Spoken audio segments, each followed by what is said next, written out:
ஓம் சாய்ராம், ஜெய் சாய்ராம். என் அன்பு குழந்தையே, ஒரு மனிதனிடம் தன்னடக்கம் அதிகமாகின்றதோ, தாராள குணம் அதிகமாகின்றதோ, எப்பொழுது எது நடந்தாலும் அது இறைச்செயல் என்று இறைவனுக்கு எல்லாம் தெரியும் என்றும், நான் ஏன் வருத்தப்பட வேண்டும் என்றும் உறுதியாக இருக்கின்றானோ, அப்பொழுதே அவன் இறை என்னும் ஒளிவட்டத்திற்குள் மெல்ல மெல்ல சென்று விடுகிறான்.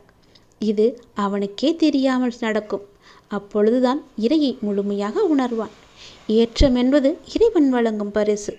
இரக்கம் என்பது அவன் செய்யும் சோதனைகள்.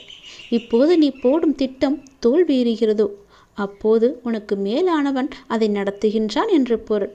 எப்போது உன் திட்டங்கள் வெற்றி பெறுகின்றதோ, அப்போது இறைவன் உனக்கு பல மடங்கு சந்தோஷத்தை வைத்திருக்கிறான் என்ற பொருள். அதனால் நிதானமாக செயல்படு. அனைத்தும் நல்லதாகவே நடக்கும். உன்னுடைய மனதில் கோபங்கள், ஆதங்கம், வெறுப்பு என தேவையில்லாத எல்லா சுமைகளையும் சுமந்து கொண்டு ஏன் இப்படி உன் நிம்மதியை இழக்கின்றாய்? நான் என்ன பாவம் செய்தேன்? ஏன் எனக்கு இவ்வளவு கஷ்டம் என்கின்றாயா? கஷ்டம் யாருக்குத்தான் இல்லை? படைத்து காக்கும் இறைவனுக்கும் கஷ்டம் இருக்கின்றது. தன் பிள்ளைகளின் முந்தைய கர்ம வினையால் அவதிப்பட்டு துன்புறும் போது உனக்கு இருக்கும் துன்பங்கள், கஷ்டங்களை விட நீ அதை மனதில் நினைத்து வருந்தி அதை அதிகப்படுத்தி கொண்டு ஏற்படுத்திய கஷ்டங்களும் மனவலியும் தான் அதிகம்.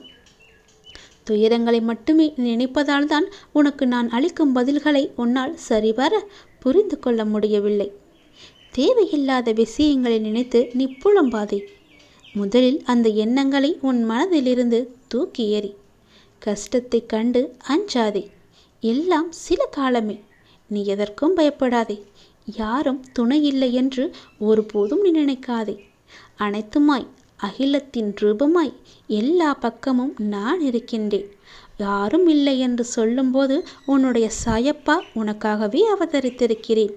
உனக்கு தாயாக, தந்தையாக, நல்ல குருவாக, அண்ணனாக நீ என்னை எப்படி வேண்டுமானாலும், எந்த உறவாக வேண்டுமானாலும் எடுத்துக்கொள்.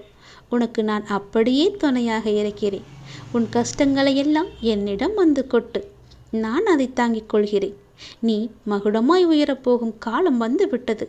நீ தேடி அலைந்தது எல்லாம் இனிமேல் உன் கையில் வந்து சேரப்போகிறது. என் வார்த்தைகள் மீது நம்பிக்கை வைத்து நீ செயல்படு. உன்னுடைய வாழ்க்கையில் நீ உயர்ந்த நிலையை அடையப் போகின்றாய். நீ எதிரில் இருக்கிறேன் என்று பயந்து கொண்டிருக்கின்றாய் தங்கமே. கிடையாது. அந்த இருளில்தான் மின்மினி பூச்சியின் வெளிச்சம் நன்கு தெரியும். அதுபோலவே உனக்கான இருளில்தான் உன்னுடைய வெளிச்சத்தை நான் கொண்டு வந்து வைக்கப் போகிறேன்.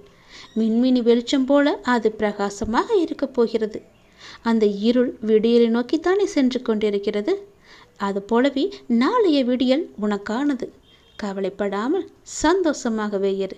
உன்னை அபாயத்திலிருந்து நான் காத்தருள்கிறேன்.